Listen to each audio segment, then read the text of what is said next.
welcome to the sideboard one last time here at the StarCityGames.com Legacy Open in Worcester, part of the SCG Tour, brought to you by Ultimate Guard. I'm Nick Miller alongside someone I've seen play a lot of top eights here on the SCG Tour. And now you've got a trophy. Congratulations, Kassis. Thank you very much. 13 top eights, and now you have one of these. Finally, 1 out of 13. It's been a long time coming, but you've been on an incredible streak. You know, last weekend, San Antonio with the team Grand Prix, top 4, come into this, take it down. How does it feel? Feels really good.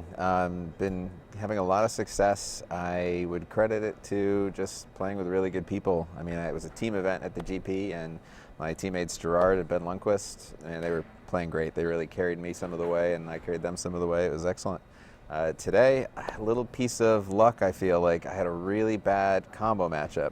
I found out before the event. I trimmed a couple pieces of combo hate, and it made it so I was pretty much couldn't beat a sneak and show player, or Storm players were really weak too. I played that mono red deck in the semis, and I was like, oh man, I don't think I can take this one. But luckily he had a semi-weak hand and had just enough to get there. So. Yeah, with the way the meta has kind of shifted, you know, you didn't have to worry about any storm on day 2, period. Yeah. And there was only 1 or 2 sneak attacks, you know, in the building, you know. My round 9, actually, for making day 2, because I was X2, was Royce Walter, who's one of the best storm players there is. And I barely squeaked by him. Lucky, he turned one to rest me, took my counterbalance, and I was just sunk. And literally my top deck was counterbalance, and I was like, oh, sorry, Royce. Played that out, yeah. That was pretty important in this run. Oh, yeah. Yeah, it has to have some luck. It's not all skill. Yeah, there's a lot of skill there. You definitely played your way through this tournament. You know, and it's interesting because you've played a lot of, you know, food chain and kind of off-the-wall decks in your Legacy experience, but when I talked to you yesterday morning, I'm like, hoping to see you on food chain or something goofy. You said, no, we're playing Miracles. Seemed like the right pick this weekend. Yeah, well, I'm glad I chose that now, certainly. But I do love playing goofy stuff. I love it when my opponent doesn't know what I'm doing and I get to surprise them with something.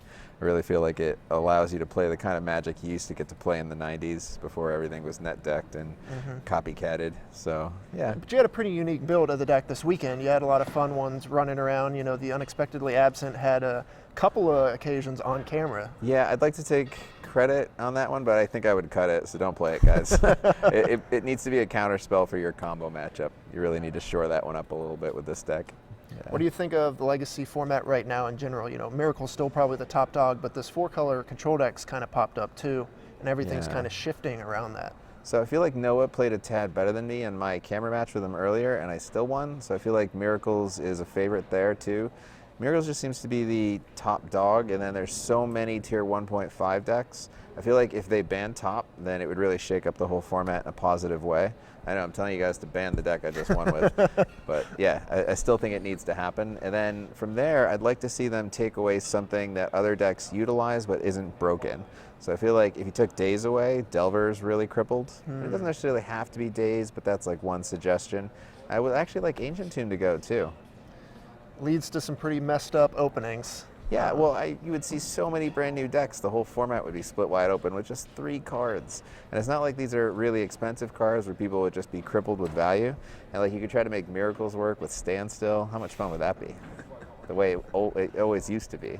I don't know. The Miracles matches take long enough as it is now. I don't think we need to introduce Standstill into that package. Well, it's a little different because you're not spending time topping and reorganizing. It's draw, go, draw, go, draw, go. Yeah. So it's not quite the same, but I hear your argument for sure. I feel I got to mention, though, you know, a lot of talk has been around Todd Stevens, Brennan DeCandio around the top of the SCG Tour leaderboard. Yes. This win catapults you to the top of that now. Yeah, I actually wasn't planning on going to Atlanta, but I think now I have to. Just to stay ahead of the race. And it goes until the first Invitational in May, right? So there's not a lot of events between now and then. It's right in your sights. Plus there's another team open coming up in Louisville. You'll get to play some Legacy there if you'd like. And do you know it's team and then the points are the same, or are they slightly diminished for the team open? I'm not sure on the specifics, but there are points, so there are points to be had, that's for sure. Okay, well I got to get to planning some more trips.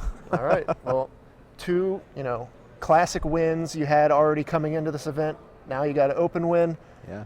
Next thing you know, Invitational. Ely, congratulations. Thank you very much. Put on a great show this weekend. I'm going to send it back over to Matthias and Ryan one last time here in Worcester.